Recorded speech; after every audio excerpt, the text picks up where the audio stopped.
Good afternoon, everybody. Good afternoon and welcome. I'm Maureen Conway, and I'm delighted to welcome you to today's event, Beyond Great Places to Work, the business case for investing in frontline workers. We're delighted to have you here today at our Working in America series. The Working in America series is an ongoing discussion series that highlights an array of critical employment and job quality issues for low and moderate income Americans today. While we've seen job growth lately, it's still not enough jobs for people who need them, and also the quality of jobs are often insufficient to help people make ends meet in today's economy. Unemployment and underemployment remain troubling. So too many working Americans struggle to make ends meet based on their work, and in this series we confront this difficult issue and try to surface solutions and ideas to address it. We are very grateful for the support of the Ford Foundation, the Charles Stewart Mott Foundation, and the Surdna Foundation and the Hitachi Foundation for working with us on this series. And I'm particularly pleased to welcome our colleagues from the Hitachi Foundation to the series today. They've worked with us on the design of today's event. And so I will introduce now Mark Popovich from the Hitachi Foundation. He's a vice president of programs at the Hitachi Foundation, where he leads the team managing good companies at work. The program emphasizes the role of business in society and the importance of social sustainability.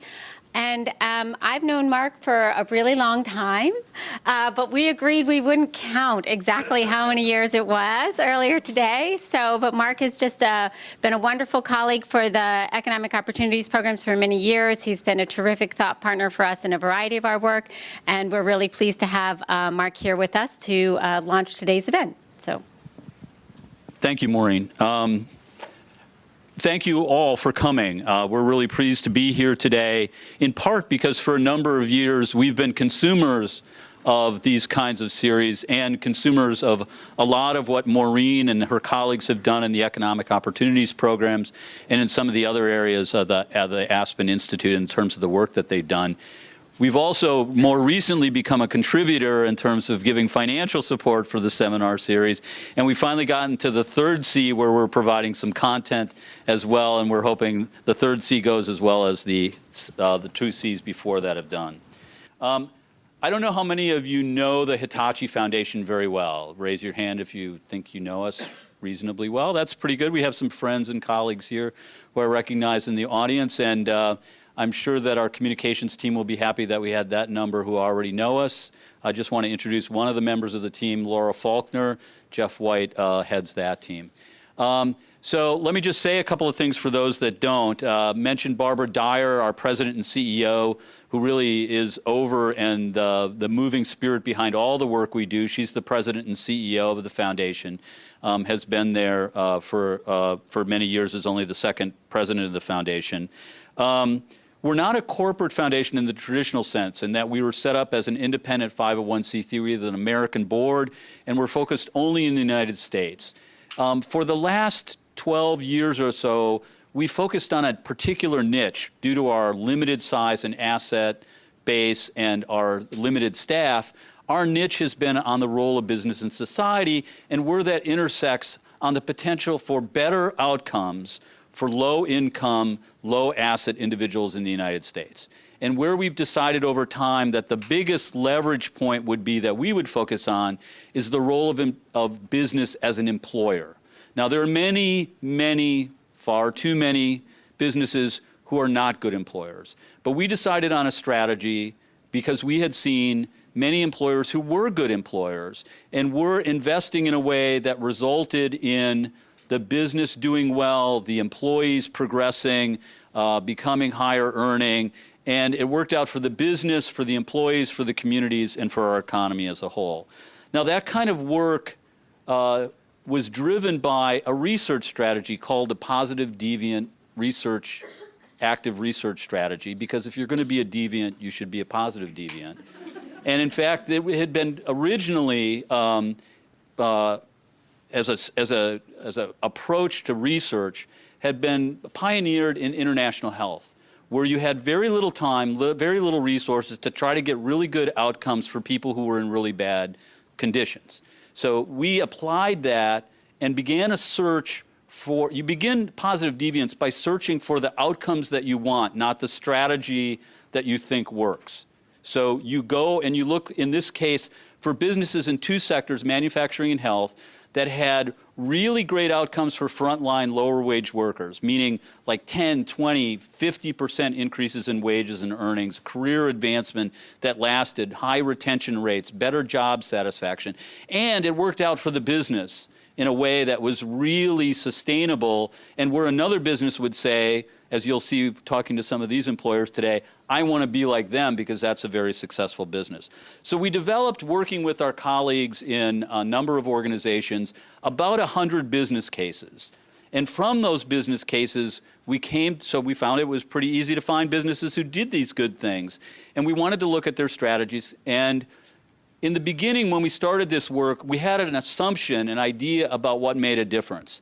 And what we assumed was the case is that innovations in human capital made the difference. Training, the way you deployed people, the way you trained them, the way you supported them, the way you supervised them.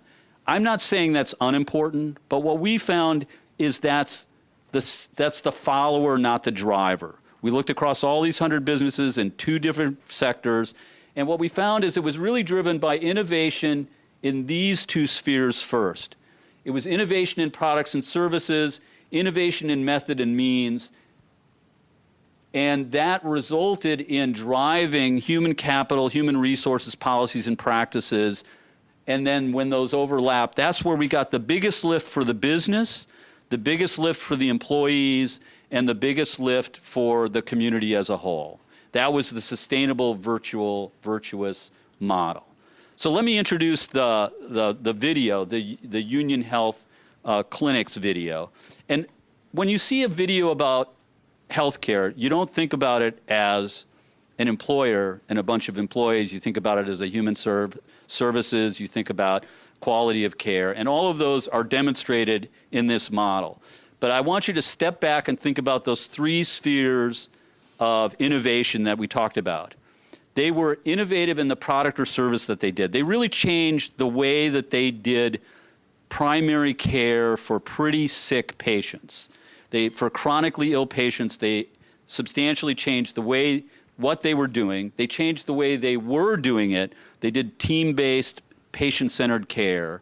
And they had to support people in a way to do that. So they did training, they did advancement, they did job ladders, and they did pay increases. The one thing you won't see in this video, because it's designed for health clinic and hospital administrators, are all of you hospital administrators and health clinic managers? Okay, this wasn't designed for you, but we're showing it anyway, is when people entered training for this job ladder, they went from an entry level to a 12% increase in their hourly wage. When they completed the training, which was in about a year, they got a 20% increase. That's total, 12 plus 8. And if they went to the next run, which was health coach, you'll see health coaches, they got that was health coach. And if they went to floor coordinator, that was another 27%. So 47% increase in earnings over a couple of years of work and in the job ladder. We're going to have a tremendous increase in the number of people working in the front line of healthcare. Those frontline jobs are really poor paying and poor opportunities for advancement. This is a model we're about to show you where there's much better outcomes, and I hope we can do that for patients, for our employees in the front lines of healthcare, and for the clinics themselves. So.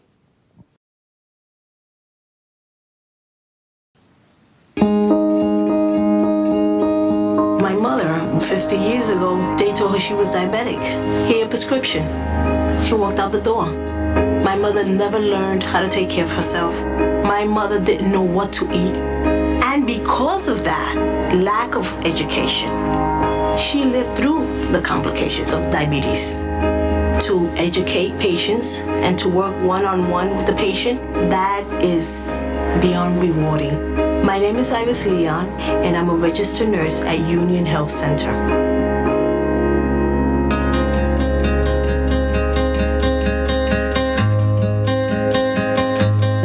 Center started in 1914 to take care of the garment workers who were faced with an epidemic of tuberculosis. Today, patients are union members of many different unions. Laundry workers, porters, housekeeping services, doormen. But the mission of the Union Health Center has always been the same, to take care of low-wage immigrant working people.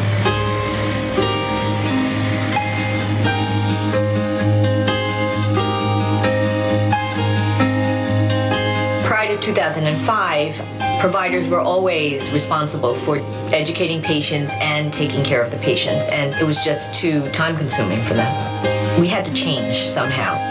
The traditional model of healthcare is just something that providers can't do alone.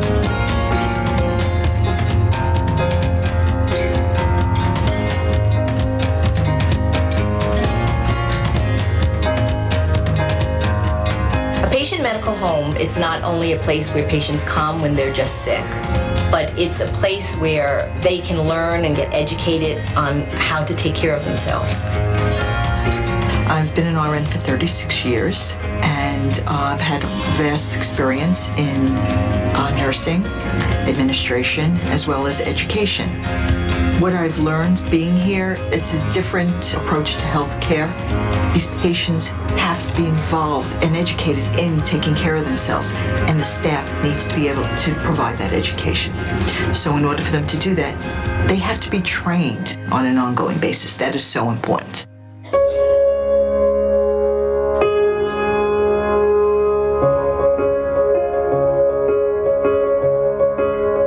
During this time, the providers, the medical assistants, the RN, the supportive staff, we meet and we discuss issues and problems that have come up, and we troubleshoot. And then the following week, there's team training where they go through a curriculum. We actually ask the providers, really, what do you want your patients leaving the health center to take with them, and how do you want them to learn it? I know a lot of people would say we just have to keep working. We have to see patients, like 7-8 hours a day. But the protected time really pays off at the end, because that's the only way you're going to be able to have your medical assistants become skilled in things that they didn't learn prior to coming into this position. To be honest with you, I was resistant to the idea of taking the traditional role of the medical assistant and making it a little bit more than I thought it should be. Well, after all the training, I was able to honestly feel that it could be done. I don't think that I would have gotten to be an RN if it wasn't because I got that training. I believe that the protective time here has made such a huge difference in building the medical home teams. It allowed us a lot of time to learn, and also now I feel there's better communication between the team, between the medical assistant, the provider, the health coaches, the patient support staff. They're able to communicate much better. Support is a very important piece of working in healthcare, and knowing that you have a team, so it's not just one individual, but multiple people who are all geared toward the same goal, makes a big difference in keeping your own motivation up. And I think that what I found the most amazing is that not only are there people dedicated to doing this, but they are showing that they can have good outcomes.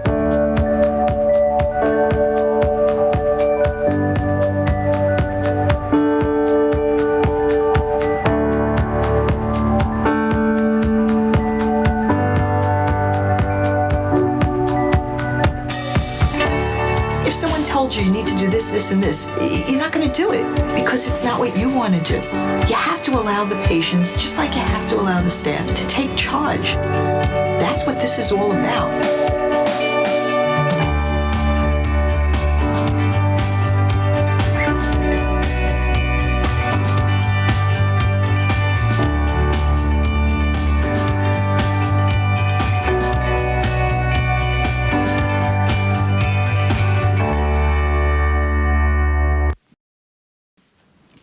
Great. Well, I think that was really helpful to, set the tone, and I want to thank the Hitachi Foundation and recognize Tom Strong in particular, who managed the production of that video. So I want to thank the Hitachi Foundation for the video and for all their work on this, and encourage you to also visit that website where you can see more and from their practice library and see their report called Doing Well, Doing Good.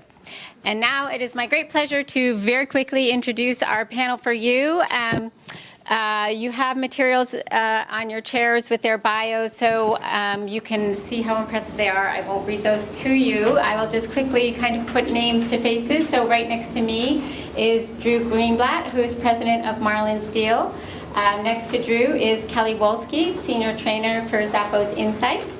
Next to Kelly, we have David Owen, who is primary care medical director of South Jordan Health Center. And we're delighted to have Stephen Perlstein as our moderator today, who's columnist, professor, and all-around knowledgeable person of lots of things with business and economics. So thank you very much, Stephen, for being here, and take it away. Thank you very much, and welcome. If some of you who can't see me, if I can't see you, it's probably true that you can't see me. If you want to come up to some chairs here, and if there are some people who can't see Drew over there, you might want to move your seats. There are seats where you can see everybody. So I'm going to start with a softball question for each of you, and start with Drew. Drew, I'm going to read something that you wrote.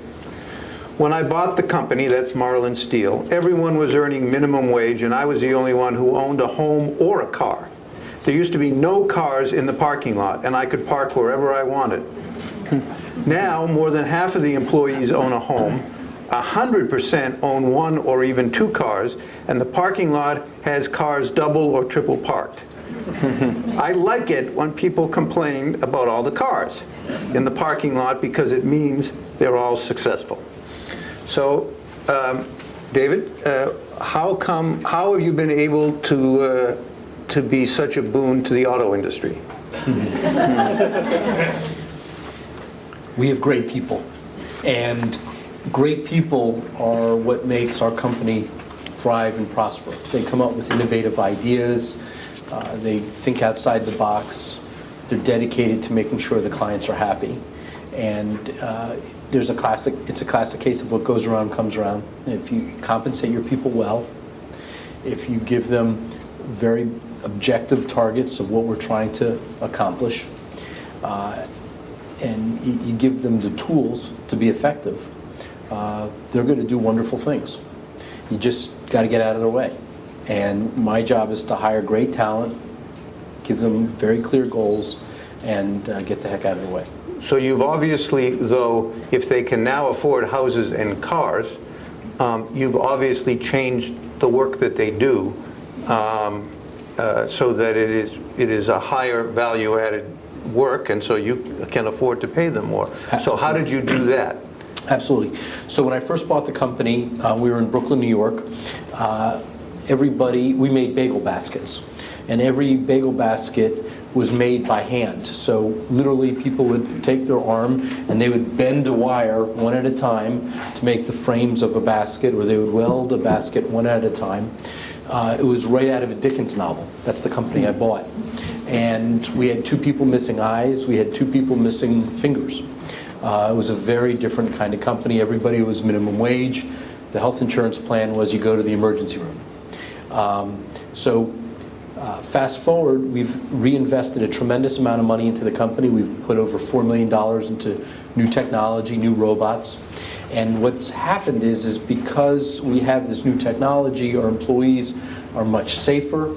They're outside the cage where the robot does the bending, and they're doing more interesting work. They're monitoring a series of robots, and the quality's much better. We're shipping much faster, and we're able to be more competitive with countries like China and Mexico. And you've moved well beyond bagels. Absolutely. So now bagels are less than 1% of our sales, and over 99% of our sales are to clients like Merck and Pfizer and Boeing and Caterpillar.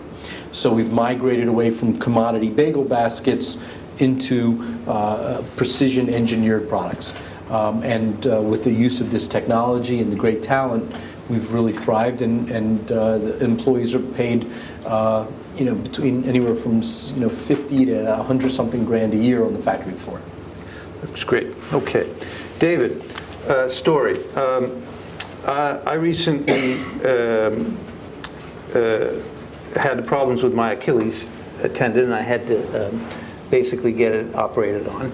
And so I went to a local hospital, which will remain unnamed, and to see a specialist, an orthopedic specialist who specializes in ankles. And so I go into, the first time I go into the orthopedic office there, I opened the door and I knew I was in trouble because there were about as many people in the waiting room as there are over there. And they were all there. And then over here was the desk. And behind the desk there were all women. And they were in uniforms, blue uniforms, and there were about 8 of them. And they were doing nothing. They were talking to each other.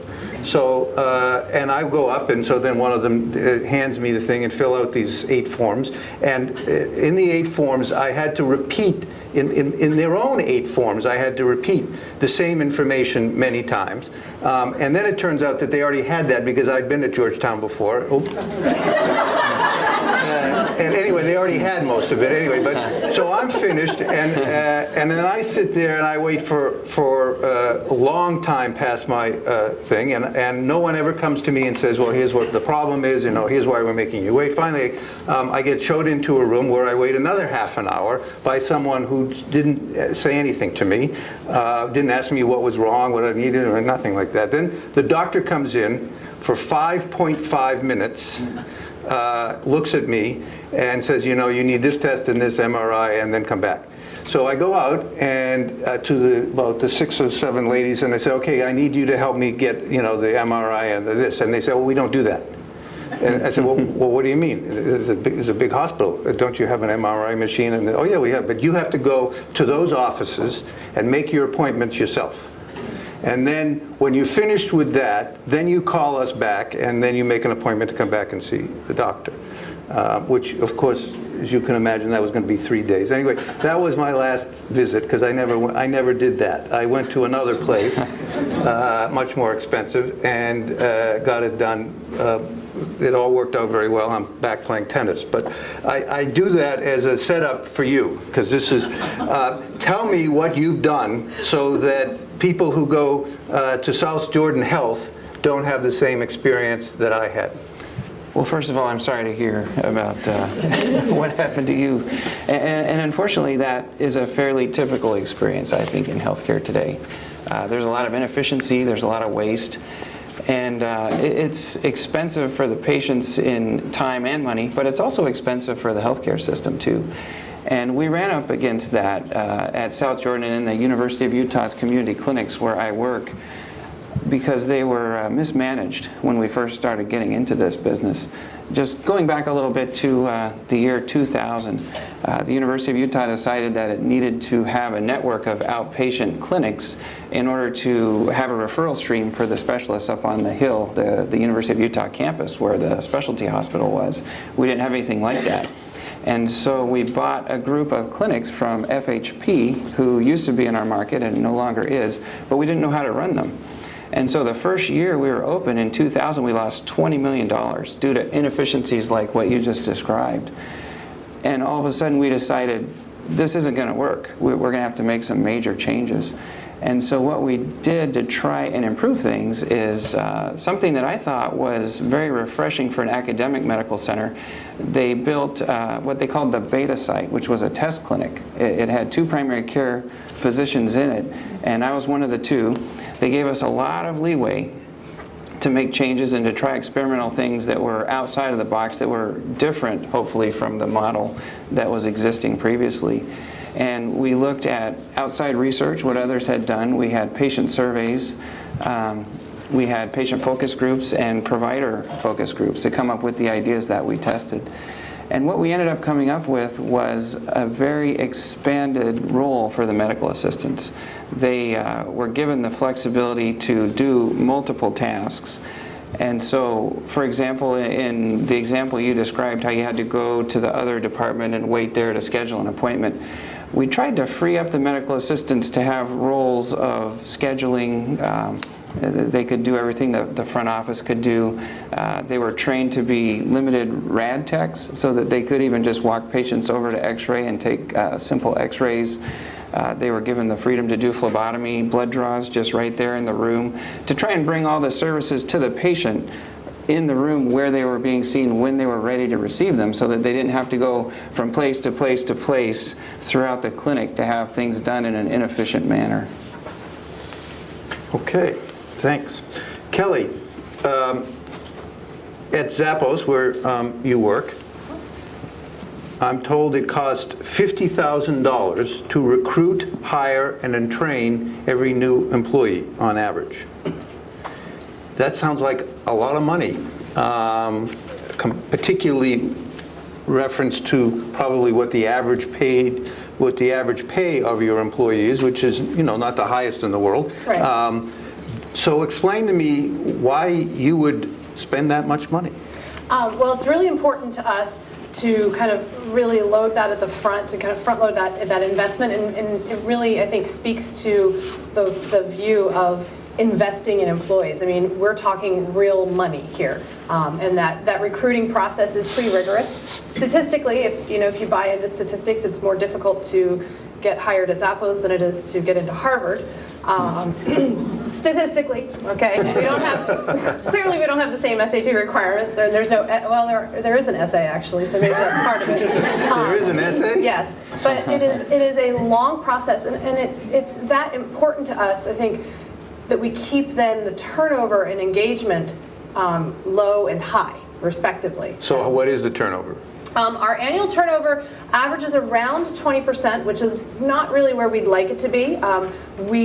This year we're on target to be around 16%, and really between that, it's somewhere in the middle teens, around 15% is for us, I think, a healthy churn if you consider our industry. It's retail, it's also a little bit of technology, so if we can keep a healthy churn there, we're getting enough new ideas in, and we're also moving people through our pipeline.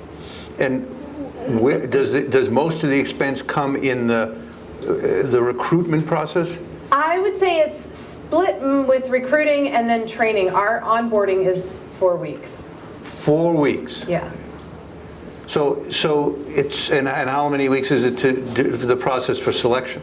It's the average is 12 weeks from initial application date to start date. So 16 weeks, almost 4 months goes by between initial application and when someone starts a job, which could be being at the other end of the phone on fulfillment. And if they're working in the customer loyalty team doing that kind of customer service job, there's an additional 3 weeks after that. Okay, so that's a big investment. So let's talk about training. I'm going to ask you each to talk about trainings, a couple of minutes. Tell us what are some of the interesting or unique things about your training, how you do your training, and why it's different than others in your industry. Why don't you start, Dave? Okay. So when we bring on new medical assistants, they've been trained already in medical assistant school, and they have a fair number of clinical skills. But then to work within our model, they need additional training. One of the things that sets us apart, I think, from maybe a more standard model, I would say, is that the medical assistants participate in the documentation in the chart. They participate more in the care of the patient than would normally be the case. I started out working in a standard model, and I had a medical assistant who worked with me, and she was great. She knew everything about my preferences and my tendencies, and she could anticipate when I was going to make mistakes and try and correct that. And so she was fabulous to work with.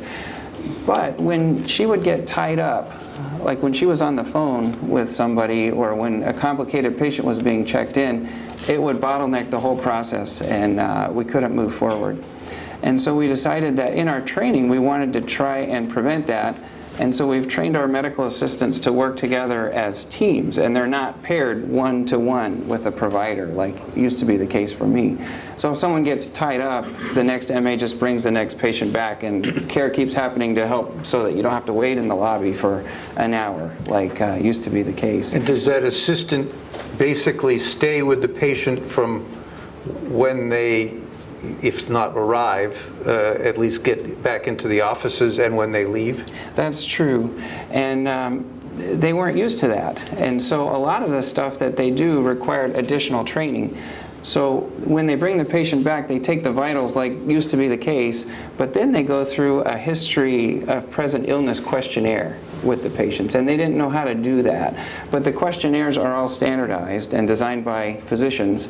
So if someone comes in for abdominal pain, the MA goes through all these questions for abdominal pain, all the things that the provider has to know, like when did it start, where is it, do you have a fever, have you had vomiting, have you been exposed to Ebola, you know, all those different kinds of things. And then when I go in, I can just sit down and say, so tell me about your abdominal pain. And I don't have to interrupt them every time I think that they're missing stuff that I have to know. So we had to train them how to do that.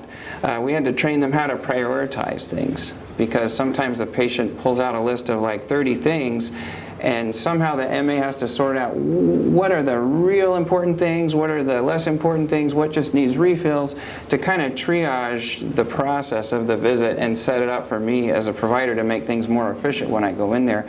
I don't want to talk for 15 minutes about their toenail if they're really concerned about their chest pain, for example. So it's important to make things efficient that way. So that required additional training for the MA. So they go through all that. And then they shadow an MA who has been trained as a leader or as a trainer. They have a little bit more of an advanced position for 4 weeks. So the two of them go in and go through this process every time a patient comes back for 4 weeks. And that's been very helpful for us too, to solidify the things that they've learned. And then we also have a 6-month probationary period, because one of the things that we found is not everyone that comes out of MA school is qualified to do these additional tasks. Sometimes it's a little bit more challenging, and we might move them to another area of the clinic where not so much is required of them. And so we have 6 months to figure that out, and that's been very helpful as well. Okay. So Kelly, tell me about what do you do with these folks for all those weeks? Give us some of the highlights. Sure. The 4-week new hire training process is something that everyone goes through. So if you're coming in to be a part of the customer loyalty team or even to be on our facilities team. Facilities team means the person that goes and gets the shoes or whatever. Oh, no, I mean the person who fixes the light bulbs, that kind of facility, physical plant. Because our fulfillment is handled by Amazon, and it is in a separate location now. Well, it's in Kentucky. So if you're going to be our new CTO, you're still in that class. They're heterogeneous classes, and we're talking about a couple of things. One is, the big thing for us is really infusing the culture and having people go from an interest and maybe liking our core values, but understanding how we really operationalize our culture, because that is a huge thing for us. And when we're hiring people, part of the reason it takes 12 weeks is we're looking for people who are already aligned to those core values, but through the new hire training process, and we're very, very explicit, to the point that as a trainer, I'm sometimes thinking, are you guys even are you just so tired of hearing me say, well, we do this because of X? We do that. And then the other half of it really is the nuts and bolts of customer service, because everything at the root of what we do is the belief that everyone has a customer. And you have internal customers and you have external customers. And we want employees to have a great customer experience as employees, just as we want our customers to have great experiences when they're purchasing, shoes and handbags from our website. And it's something that you mentioned, is just that when you treat people well, what happens is that pours out from them, and they pour it out into other things. And it's not a zero-sum game for us. We really believe that we can make our customers happy, and our investors, and our vendors, and our employees. So when you say well, I mean, one of the things that struck me is that if you take an employee to come into let's just say you call them customer loyalty, yes, but someone might call them, a telephone fulfillment job, which is not exactly the highest, job on the ladder. But you want them to understand not just the nuts and bolts of the business, but you want them to understand the economics of the business, how this business works. Yes. And you treat them with a certain degree of respect. therefore, sort of an intellectual respect, and you hope that therefore that rubs off on their treatment of their of the outside customers. Absolutely. Simon Sinek is really someone that we admire a lot, and he has this whole TED Talk and book, Start With Why, and then he talks about that golden circle. And when people understand why they're doing something, the what and the how are naturally going to fall into place. So we start with that very basic. This is why we're doing this. This is our goal. This is the purpose. This is why we're all here. And what we find is when we give them a lot of freedom with the what and the how, and it still works. People are, because we're very transparent with our employees, and we're just as transparent as we absolutely can be with even our customers and with the world outside. The laws are a little bit different when it comes to outside the company, but because we're transparent, people feel a sense of ownership, and that's where that idea of empowerment comes from. I think that we use empowerment a lot in the business world, and what we really mean is authority. We want to give people the authority to solve the problems or carry out their responsibilities. That is not what empowerment is. Empowerment is when I feel like I have that authority to carry out those responsibilities. And you can't do that just by giving people authority. You also have to share with them that purpose and that bigger picture. So Drew, tell us about the skills matrix. Skills matrix is a critical part of Marlin. What we do is we have in our lunchroom, so everybody can see this, a huge Excel spreadsheet, and every column is every single one of the employees. And every row is every activity at the factory that is productive or that we need accomplished. So for example, setting up the laser. We have a laser in our factory. If you could set up the laser and you know how to do that, you get points for learning that skill. And if you know how to set up the punch, if you know how to set up the robotic wire forming machine, each of these is a different row, and you get points for learning more and more skills. The beauty of the skills matrix is multi-beneficial, not only for the employee, but it's also good for the company, Marlin. The reason why it's good for the employee is because they have a clear path to know how to get ahead. It's a clear path. These are the skills that Marlin cares about. And anytime you learn one of these skills, you get paid more. So it's very motivating to employees to get more skills because you get paid more. It's also motivating because your points are literally on the lunchroom wall. So there's a incentive because you want to have a lot of points, okay? Because you have buddies in the company and you want to be one of the more astute people in the company. So a little healthy competition. It's a little healthy competition. The nice thing for Marlin is that we could see where our Achilles heel is, because we really want to cross-train everybody in the company. Because we don't want to have everybody know the laser, but nobody knows the wire forming machines. Because our luck, next week we'll get a lot of wire forming work, we won't have any laser work, what are we going to do with our employees? So what happens is by everybody learning these skills and us seeing where our weaknesses are, so we can throw more talent to learn those skill sets that we're weak at, what happens is that we're as a company, we're more nimble. Our employees are more valuable because they're adaptable. So if we're buried with sheet metal work and laser work, well then we can pivot people over to that area, and the guys in the wire forming department won't be necessarily working in the wire forming department, they'll be working in the laser cell this week. So the idea is that everybody gets a full paycheck every week. Everybody's more valuable because they could be either a wire form person or a laser person, and it's more engaging as an employee because you're doing different things. You're not doing the same thing every single day. Okay. So the skills matrix is intrinsic to our company.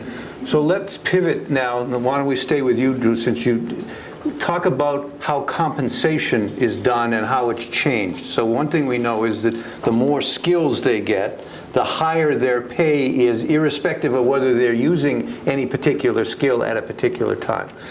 Is there any other kinds of wrinkles to your pay structure? Absolutely. And by the way, back to the skills matrix, the nice thing about it is it's a meritocracy, okay? There's no row there that says plays golf with owner or drinks beer with plant manager, okay? So in a typical way, that's how you get ahead, okay? But with us, it's a clear, objective meritocracy, and we show what we care about on this document. Another important way we are able to prosper and thrive at Marlin is that we have a very aggressive bonus program where most companies have employees that are blue collar, they punch in, they punch out, and they have very little skin in the game. We're the opposite. We have entrepreneurs in our company. Normally you have one entrepreneur and then you have everybody else that just wants to leave at 5. Our company is unique in that we have everybody engaged because what we do is we have a very aggressive bonus program. We pay every 2 weeks, which is not too long. A lot of companies have, an annual target for a bonus. That's too long. Most people live paycheck to paycheck. They got to pay for their rent. They got to pay a car payment. They got to pay for Timmy's braces. They need a 2 weeks horizon. Okay, that's one benefit of our bonus program. Another one is we have it very micro. So all the guys in the laser cell have to hit a certain target. If they hit their number for their period, they get a big check. I'm talking about like $950 if they hit their number. The assistants get $350. That's a lot of money to a blue-collar worker.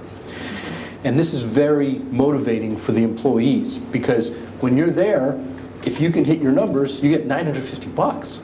So we used to have a whole layer of management that would walk around with clipboards and would wag your finger and say you're taking too many bathroom breaks. Okay, you're talking about the Orioles too much, you're talking about the Ravens too much. That was their job. Okay, counting up how many little widgets they made. Now that whole row is gone. That whole row of our management structure doesn't exist.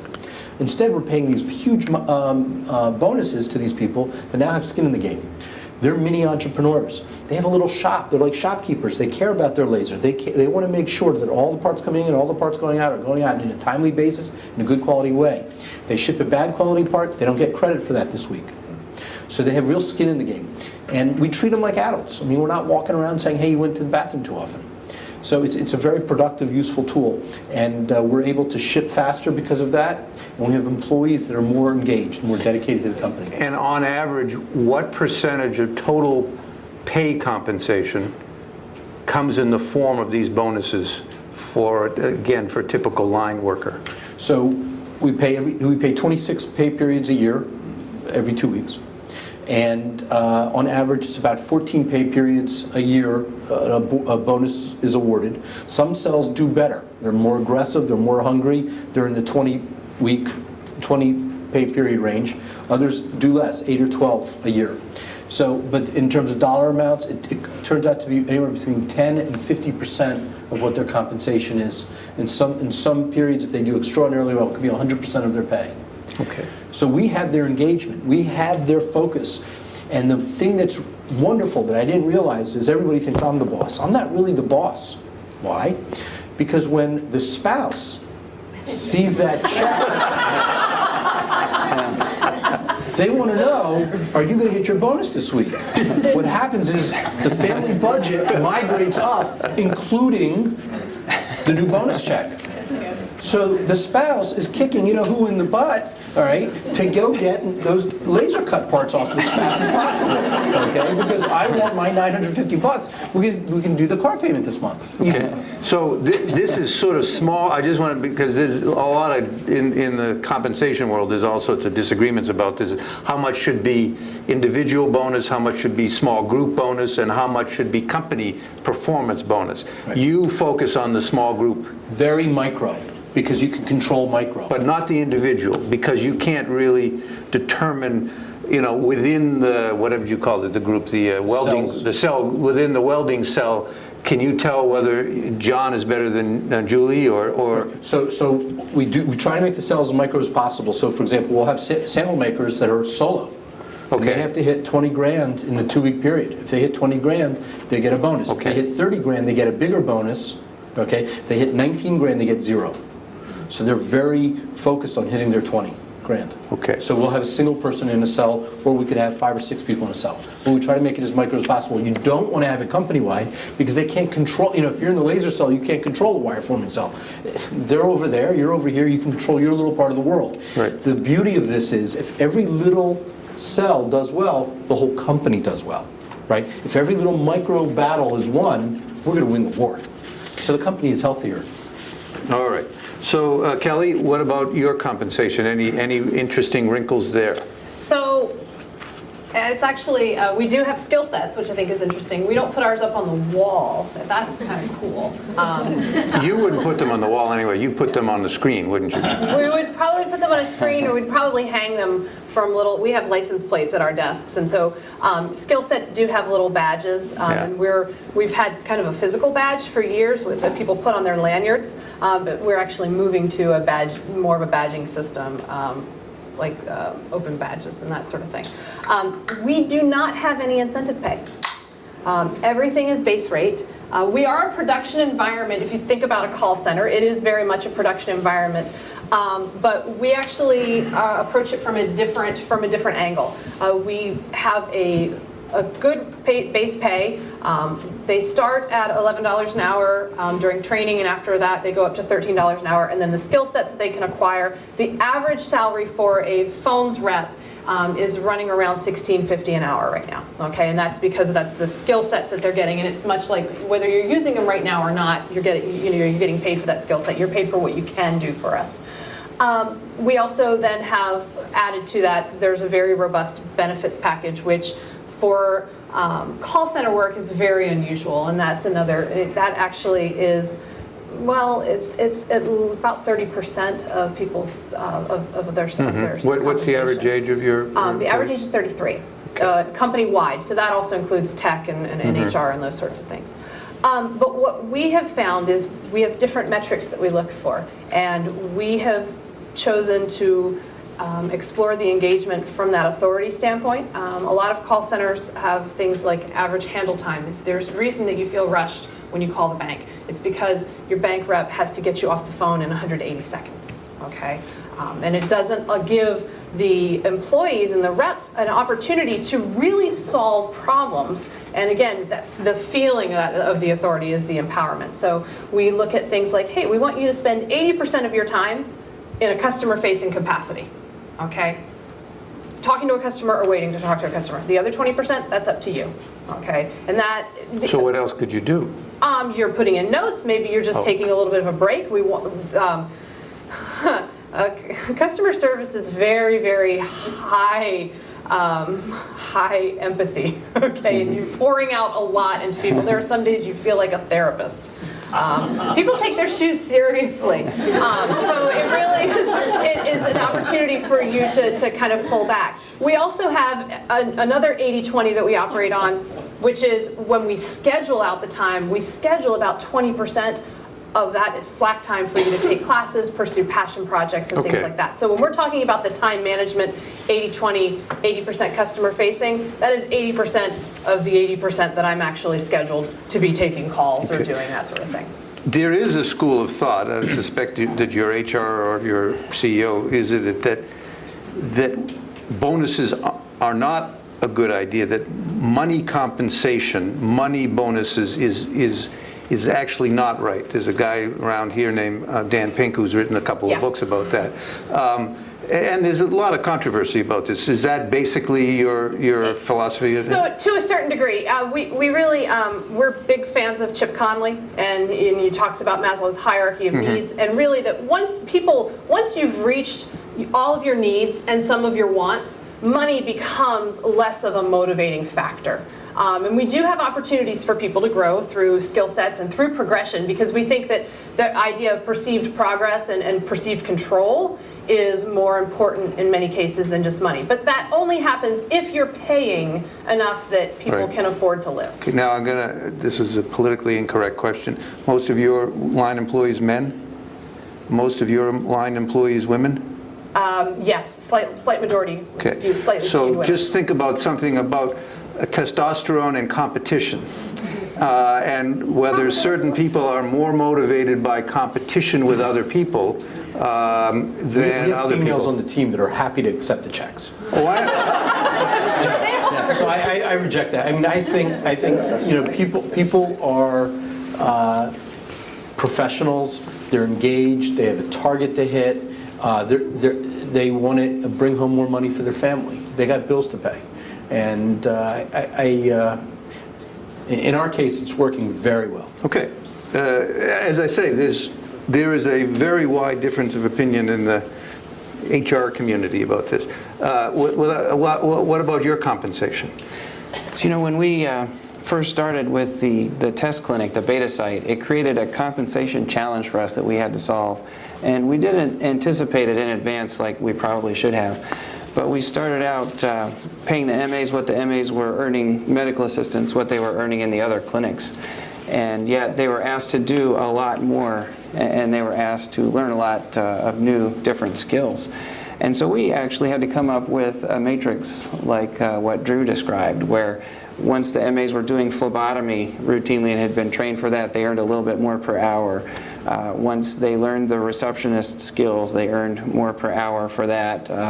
Once they were able to do limited x-rays, for example, they earned more for that. And so little by little, they all started earning more than the other clinics' MAs did. And that it created some interest in the other clinics because they started hearing about this. And in the beginning, when we rolled out the model, some of the MAs actually wept, because they thought, how am I going to learn all these things? And they had notebooks and they little manuals that they were carrying around in their lab jackets and trying to remember passwords and all kinds of different things like that.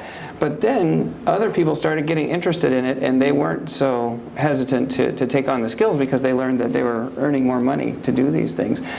But now that the model has been rolled out to all of the clinics, there's just a set amount again per MA per hour that they make because they're all expected to do all the skills, so they're all paid more than they were before.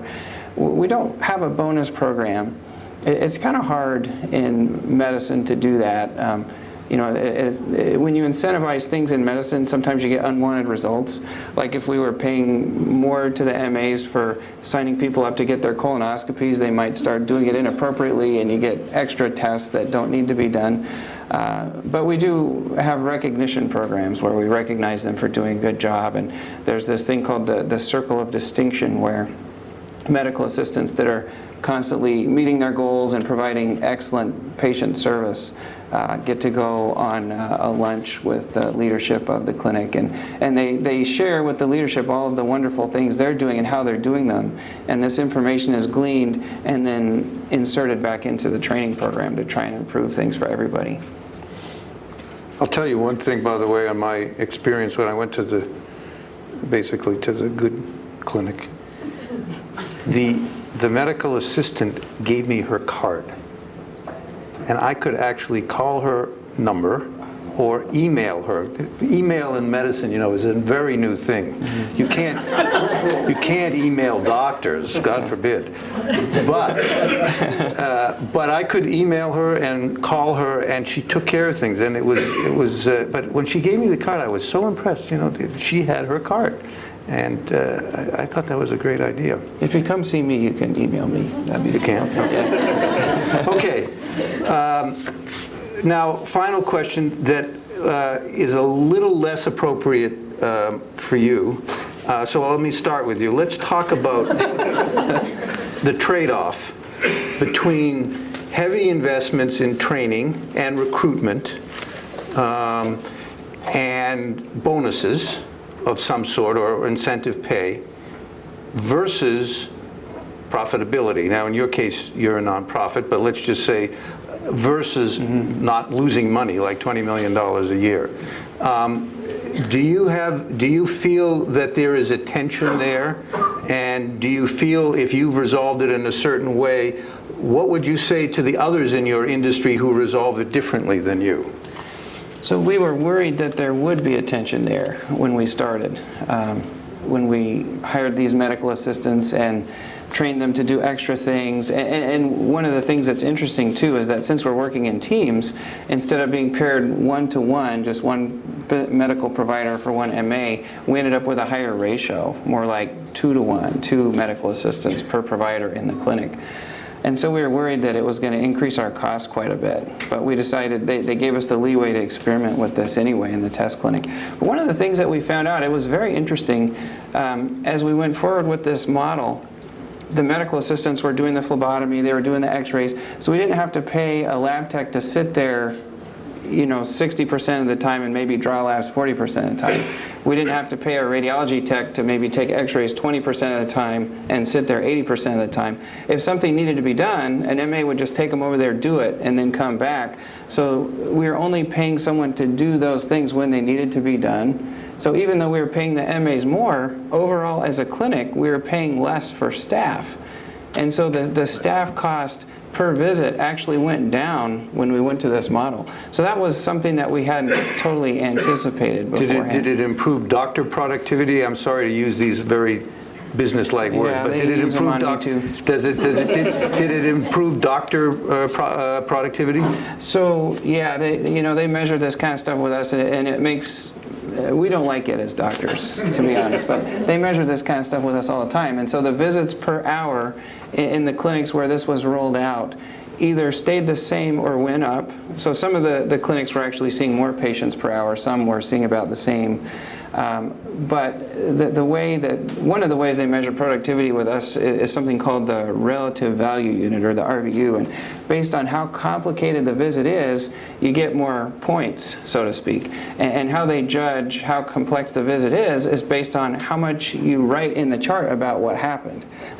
So I know it sounds kind of weird to think about. So like that's that. higher reimbursements, right? So the reimbursements went up because the medical assistants were putting in these standard questionnaires for every visit. When I was in a hurry before, sometimes I would leave stuff out. I hate to admit that, but you get going really fast, and maybe even though the patients tell you things, you don't have time to write it all down. And if it's not written down, it didn't happen, according to the billers and the coders, and so you make less per visit. So the reimbursement actually did go up with this model. So we were investing more in the staff, but then it paid off in the end. So in a business sense, we would say your productivity went up, even though, because it's adjusted for revenue. And a business would say your productivity went up. You're not a business, so okay. Now let's go to the two businesses. And what about the trade-off between profitability and upfront investment? And what is it that your competitors don't get? So I think, yes, there's a tension. I would definitely say there's a tension that's felt. I don't think that we feel it. I think that outside feels it. The big thing for us is that we are a full margin retailer. And when I think of Zappos competitors, we're competing with brick and mortar mostly, okay? There's not a whole lot of full margin retail out there on the web, and I think that the biggest tension for us is really kind of training our customers to understand that we are a retailer, we are not a discounter. People think, automatically they think, it's online, it should be discount, and that helps. That helps to kind of answer that tension for us. But really, ultimately, what it is for us is creating those great experiences for our customers. It means that 75% of our sales are from repeat customers, and that of the 25% or so who are new, 40% hear about us from a friend, or indicate that they've heard about us from a friend or family member. Mm-hmm. So when it comes from a profitability standpoint, we see it because we believe that creating those great employee experiences enables employees to create great customer experiences, which brings customers back. We were privately held for many years. We were purchased in 2009 by Amazon, which is a publicly traded company. But profitable. Yes, I know the timing of this panel. However, tough call the other day. We both work for Jeff Bezos, actually. And we don't make any money either, by the way. I can say that Zappos has been profitable since 2008. Okay, and we are profitable, and we want to be profitable. We want to be Amazon's favorite, investment. We want to be their favorite subsidiary. So you can be profitable and answer these things. There are some trade-offs, and one of the things is we're not a discounter, and that's one of the things that we have to know is we have to recognize who our customers are, and what is balancing the tension is really balancing. What do our customers want? Make sure we're creating an experience that we're giving value to our customers so our customers feel comfortable paying for it. I suspect if yours was a Harvard Business School case, the professor would say you spend more on this customer service experience, which involves training and recruitment, but you spend less on customer acquisition because it comes in much easier. Absolutely. In fact, we have a very, very small marketing budget compared to, compared to other companies our size. And it really, that's the tension for us. So the reason that we're happy to be part of the Amazon family is it shields us from that, because if we were just strictly, if we had gone the IPO route, which was a possibility for us back in 2009 when we were looking, we needed to leave the nest from Sequoia Capital. They were ready for us to be on our own. We would have a harder time talking to shareholders about, well, we're investing in our employees, because it is very much a long-term thing. And Amazon that's aligned to Amazon's view, which is why Amazon is a very long term. It's a great deal. The answer is it is on sale. The answer is it's a great deal. Investing in your people, over-investing in your people, is a fabulous return on investment. When I first bought the company, revenue was $60,000 per employee. In the first half of this year, we were over $250,000 per employee. So we spend 5% of our employee salary is training, which is a tremendous amount. Most of my competitors are less than 0.5%, or 5%. That's an incredible number, and in the United States, it's gone down to about what you said. It's less than 1% now. I think that's short-sighted, and I think that's a mistake, because you want to have the best talent running that $1 million machine or dealing with that wonderful prospect. You want to have a coherent, intelligent, So when you go to well-trained person. National Association of Manufacturers meetings or whatever meetings you go to, and you tell this story to other manufacturers who have had it drilled into them that their employees are a variable cost, that you want to outsource as much as possible to other countries or to temp agencies, that you want to drive down personnel costs, labor costs as much as possible. When you tell them their story, what do they say to you back? See, that's the fundamental difference, is that I think every employee is a fixed cost. They're like a mortgage payment. Okay, they're like, a rent payment. You're going to pay the rent. Right. Period. So then it's the question of how to get the best out of them. Right. Since every one of my employees are fixed cost, they're given. They're not variable. When times are bad, we don't let them go. When times are up, we're not going to float them around like this. If you treat them like that, then what's going to happen is they're more dedicated, more engaged. They're going to watch your back.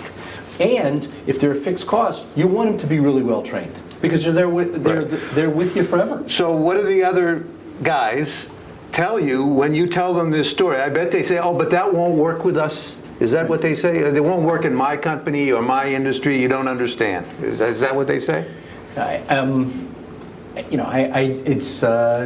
It doesn't work for me. I can't get my arms around it. I mean, don't you want the best talent working on your side? But what do they say to you? Well, they're trying to control costs. It's a cost center. Okay, employees are a cost center, and if I can drive down my head count, they'll use words like head count. Right. Then and the costs associated with those heads. Right. Then we're going to have more profit. But that's short-sighted, because I think if you have great talent, they'll come up with innovative ideas, and they'll be able to push the machines harder than anybody else. They'll be able to solve problems that the clients come up with, and you'll be a layup for reorders, as you were describing.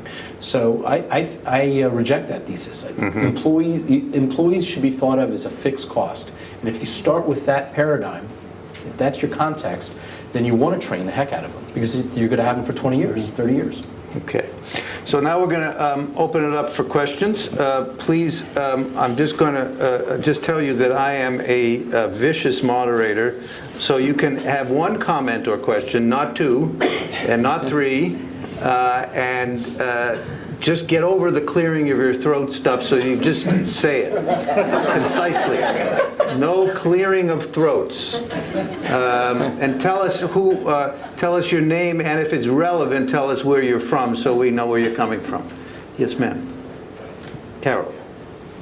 Carol Wayman with Congressman Ellison. My question is about when you do training, one of the things that employers say is that training walks out the door and goes to another job.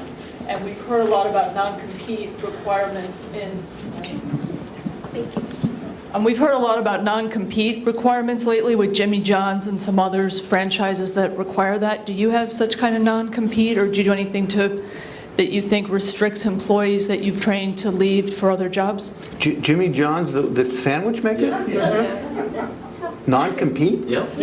For making sandwiches? It's freaking fast. Flip that on its head. So think about the alternative strategy. So I'm not going to train my people at all, and they'll stay with me. Do you really want that person to stay with you? I mean, that doesn't know anything? You know, you want to have really smart people. Yeah. So, and what is your turnover, by the way? We have very low turnover, and it's less than the 20% that we were talking about at lunch.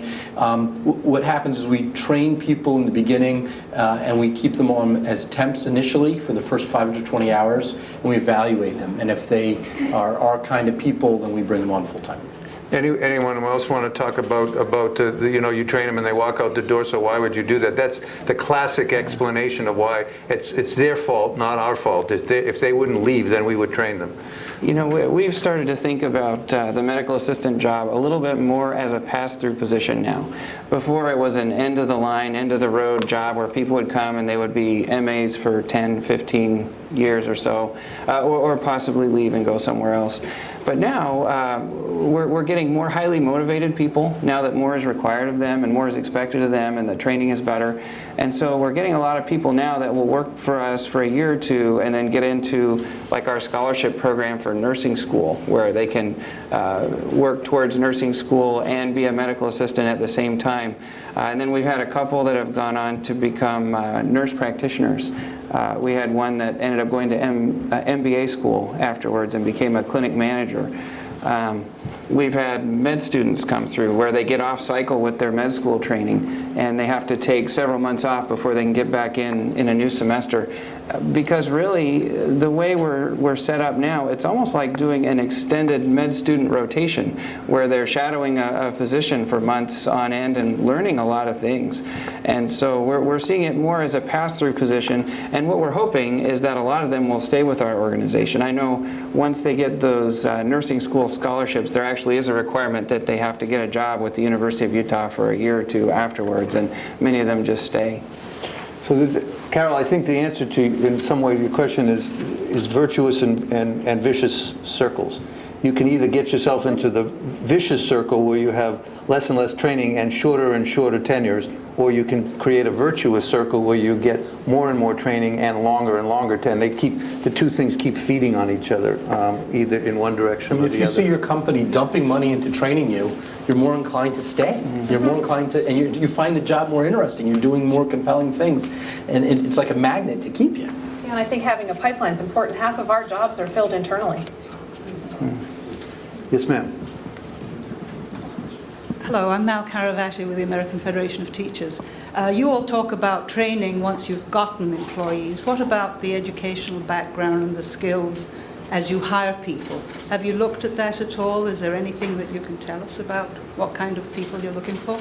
Your question is having to do with the skills that people come to you when they apply, and what's your question about that? What kind of educational background are you looking for? Have you looked for specific kids, say, who come from community college or career and technical education, or do you have any educational requirements Kelly, for why hiring don't you people? take that, because you have some interesting...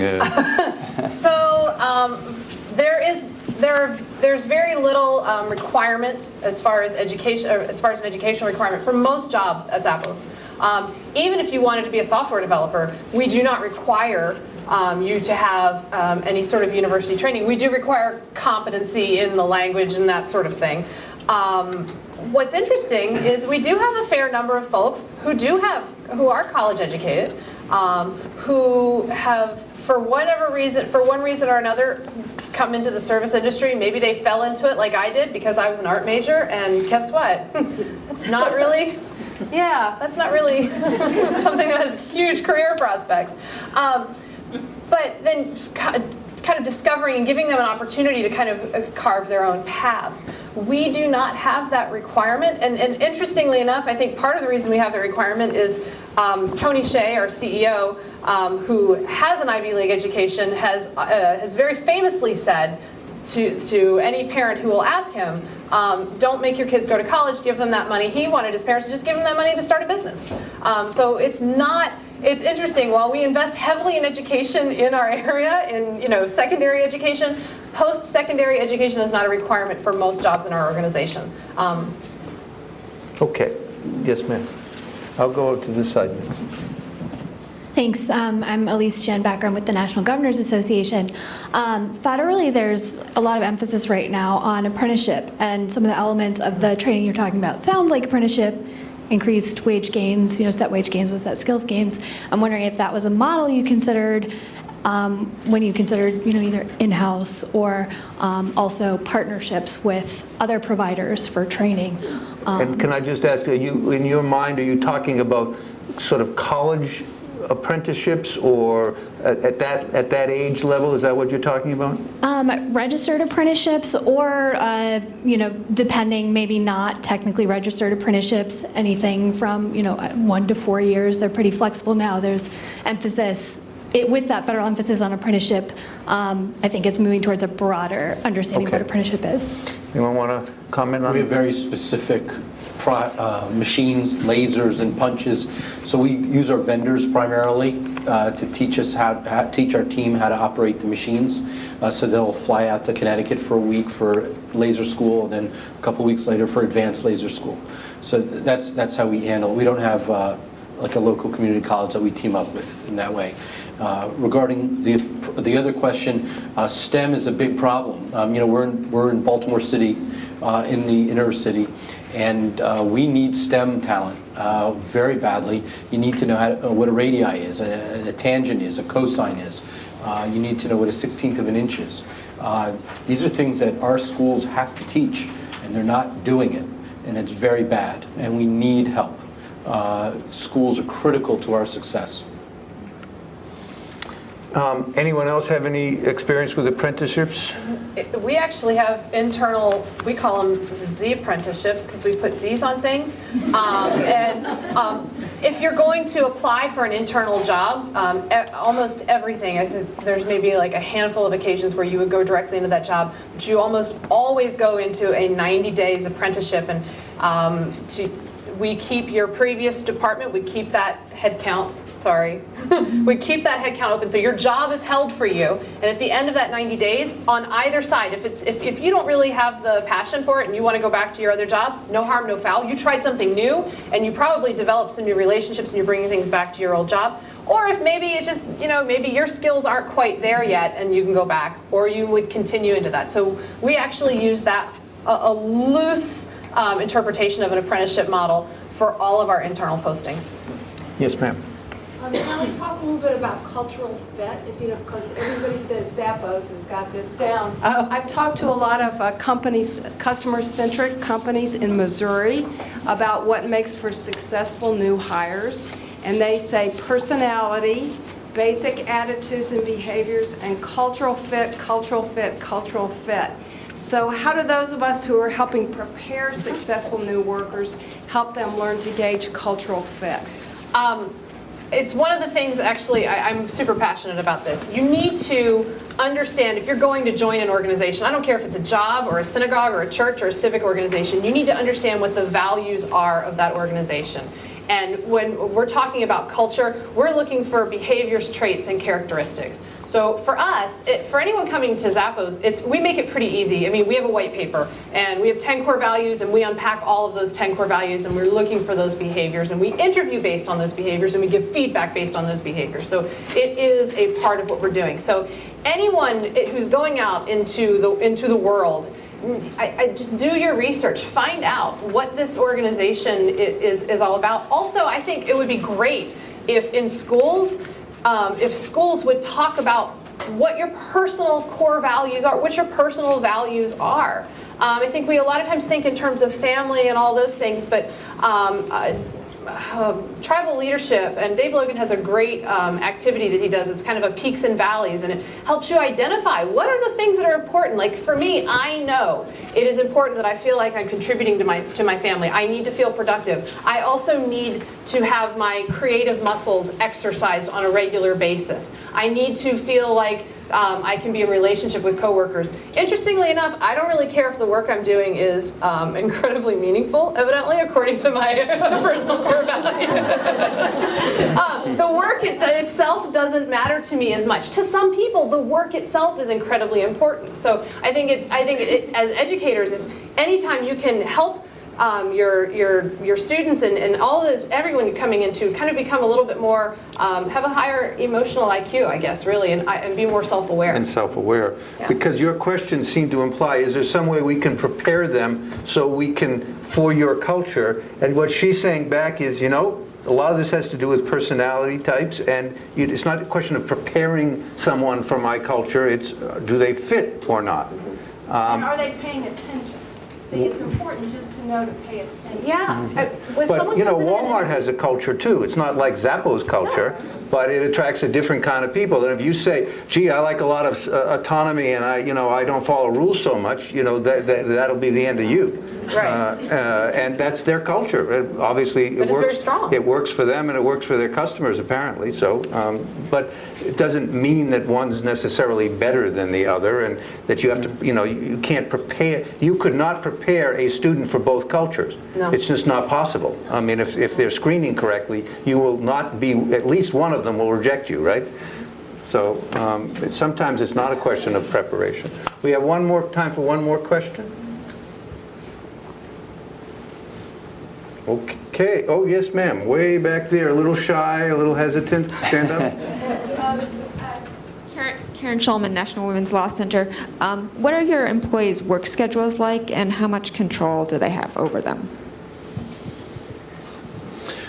So we have a pretty variable work schedule at a clinic. We have extended hours.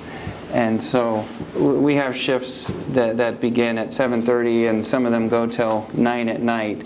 And so they sign up for different shifts. But having some control over that has been crucial to try and keep people happy. And so we try to make that as flexible as possible and give them as much input as we can. Some of them want to work at night, some of them want to work in the morning. Unfortunately in healthcare it does tend to be fairly variable. Are you 24/7, Kelly? We are 24/7, and employees bid. We have mass floor-wide shift bid 3 times a year. So one of the things that based on seniority? Based on seniority, and one of the things that seems to work out is what's a great shift for me is not necessarily a great shift for you. And while you may not get your first choice of shift, I've never seen anyone leaving in tears. But we also give, if we're going to make a change, we want to give at least 3 weeks notice if we have to do that. When we're doing our floor-wide shift bid, we give about 2 months notice so people can make changes in their care situations usually. We're 24 hours a day, 5 days a week, and 2 days a week we're 12 hours a day. Really? You're 24? And do people want to work the graveyard shift? We pay them a lot more. The weekend shift works 3 days, 12. They work 12 hours a day, 3 days a week. They get paid 40 hours, and then because they're working the graveyard shift, they get a significant bump for that as well. Huh. Okay. We have time. Is there one other hand there? Yes, ma'am. How many weeks vacation do you get? And how many weeks sick leave do people get? Okay. Why don't you start, Kelly? Vacation, they get 12 days and 5 days of sick, and they can roll that over to up to 80 hours of sick and 160 of vacation. Either the others of you? Based on how long you've been there, it's 2 weeks paid vacation out to 6 weeks paid vacation. What was the other question? Sick leave. We have a plan where it's like you can take either vacation or sick. And it accrues. Yeah. Yeah, and for me, to be honest, I don't remember exactly since I don't manage the MAs directly, but it's the standard university benefits package. I think it's pretty good. They get... Summers off, you mean? No. It's not that good. That's just you. All right. Thank you all. Thank you for a great panel, and thank you all for coming.